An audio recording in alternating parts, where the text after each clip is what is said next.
Hey, welcome back to another installment of Balloon Horror Stories, where I hide in my closet away from the world and we talk about some of the scariest, worst, most anxiety-provoking moments that we've had, what happened, and sometimes how we learned from them so that we can learn from each other and also get it off our chest and move on. If you would like to participate and tell us one of your balloon horror stories, please feel free to. You can reach out to me here in these comments on Facebook, in messages, however you want to do it. I'm happy to read it out loud.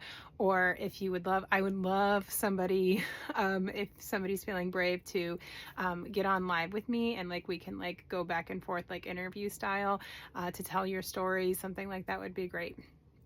So let me know if you wanna get in on this. So today's story comes to us from Shelly, and Shelly has a great story that I'm going to read out loud to you guys. All right, let's get into it. All right, here we go. So I was asked to help with a fundraiser at a local business who was raising funds for a teacher who had breast cancer. I felt very moved to volunteer. Yes, 100% volunteer, including buying the materials because my late brother-in-law was battling pancreatic cancer. I had to be at the coffee shop at 4:30 a.m.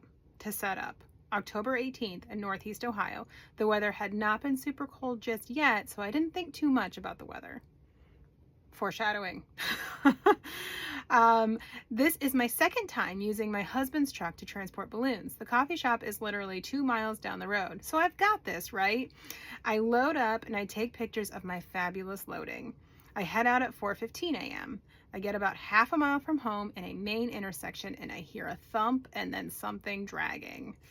I think to myself, the truck is breaking down. I look out my side mirror and I see one of my columns bouncing around. I get out praying cops don't drive by because, well, it's 4:15 and they will likely think I'm drinking.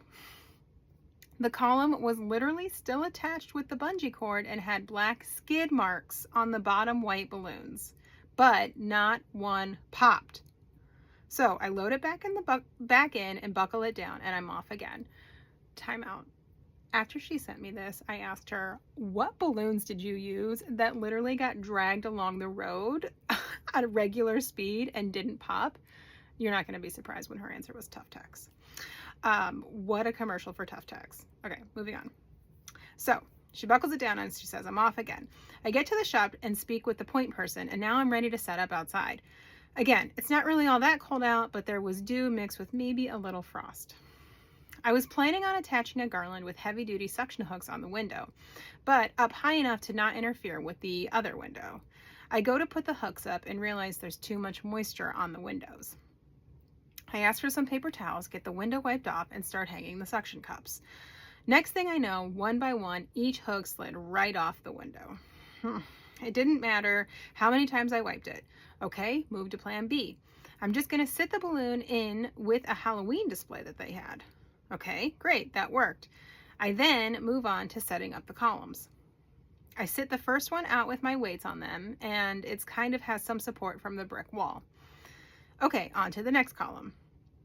I get out of the truck, go back to the work area, and find that the first column was bending over.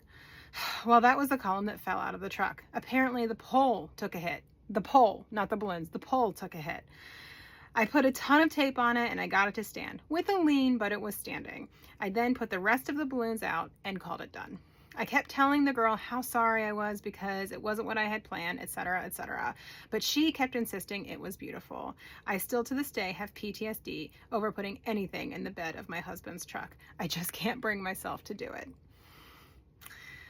I gotta say, I'm very impressed. You pivoted how many times to make this work, and you managed to use the stuff that you had on site, dealt with the weather that is unpredictable, and obviously chose balloons that could handle falling out of the truck, which I don't think I'm probably ever gonna get over. So thank you for teaching us some things about the quality of balloons, as well as, maybe there's going to be a common theme in these stories, who knows, about outdoor events and the things that you just need to have with you just in case to be prepared. Okay, thank you so much, Shelly, for sharing. And again, if you guys would like to share your horror story with me, I would absolutely love to hear it and read it here or interview or however you want to do it.